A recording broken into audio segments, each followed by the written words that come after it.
Hi, I'm Phil Ollie and welcome to today's Daily Phil live broadcast to help you get set for a great day ahead.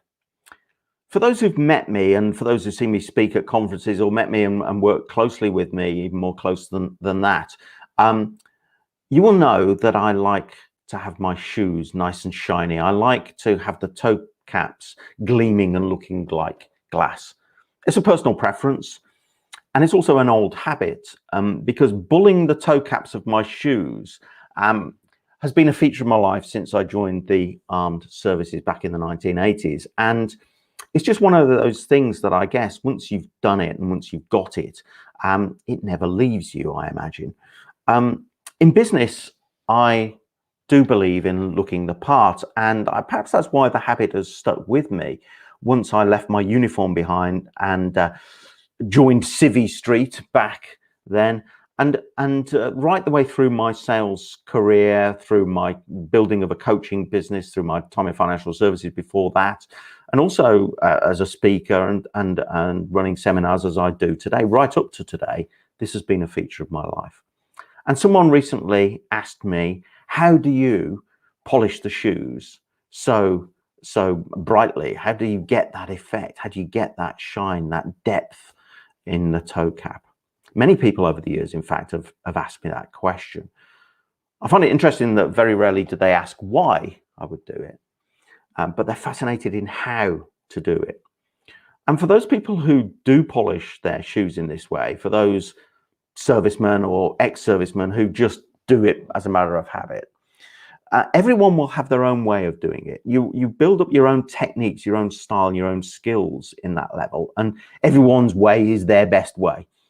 But one thing's for certain, most people who've bulled their shoes for any length of time to get that toe cap gleaming, by the way, these are a relatively new pair of shoes, so there's only a few layers on there, but what you'll find is over time, you're effectively what you're doing is you're polishing the polish, you're building up layers. But there comes a point where those layers may crack and you have to make a big and dramatic decision, a decision to change. And it's a very brave decision. To get the best shine, you have to strip those shoes back. You have to strip the layers of polish off and almost start again. It's a dramatic change. It takes emotional intelligence to know and recognize when that change is needed. It also takes a huge amount of courage. I suppose it's all relative, but it does take an amount of courage to crack the rest of the polish off and peel back the layers so you can effectively start from the beginning, start from afresh. It takes decisiveness to make that decision, to make that first crack and to take them back right to the bare leather in some cases. It also takes application and time to restart the process and build the layers back up. That takes a long while, a lot of patience in gradually building back up. You see, the thing with doing this is that when you are about to make that change, when you're about to crack and go back and peel off the layers, the shoes look pretty good. By comparison with a lot of shoes out there, your shoes are looking good. So why would you do it? Well, you know that by doing this, you are going back to an earlier stage in order to build something that's better, in order to create a greater sharpness, a greater brightness over time.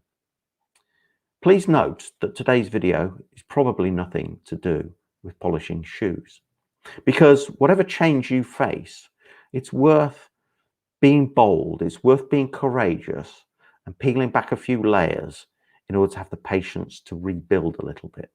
Because life's too short for okay days. Don't settle for okay. Whatever you face today, if you face a change, be bold. Because your life, your business, your career, your achievements, your fulfillment, your happiness are all a matter of choice. And sometimes that choice means you have to be bold and strip back a few layers in order to build back and to create something brighter. I nearly said build back better, but I'm hesitating. To create something brighter. This is your one chance to make that choice, to strip back and start something again, to have the courage to make that big change. Have a great day today. I'll see you next time.